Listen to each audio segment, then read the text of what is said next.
মাগরিবের পরে কারো সঙ্গে কথা না বলে এই দোয়াটি 7 বার পরে আল্লাহ তাআলার কাছে যা চাইবেন আল্লাহ আপনাকে তাই দান করবে।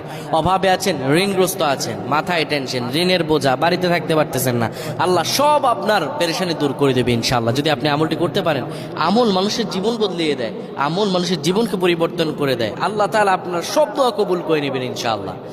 মাগরিব নামাজের পরে কিবলামুখী হয়ে থাকবেন, কারো সঙ্গে কথা বলবেন না, কারো সঙ্গে কথা না বলে কিবলামুখী হয়ে আপনি পড়বেন আল্লাহুম্মা আজরিনা মিনান নার, আল্লাহুম্মা আজরিনা মিনান নার, আল্লাহুম্মা আজরিনা মিনান নার। যদি এটি আপনি মাগরিব নামাজের পরে কারো সঙ্গে কথা না বলে পড়ে 7 বার পরে দুটি হাত তুলে আল্লাহর কাছে দোয়া করেন, আল্লাহ জাহান্নামের আগুন থেকেও বাঁচাবেন এবং আল্লাহ আপনার সব দোয়াগুলো কবুল আর মঞ্জুর করে নেবেন। আল্লাহুম্মা আমিন।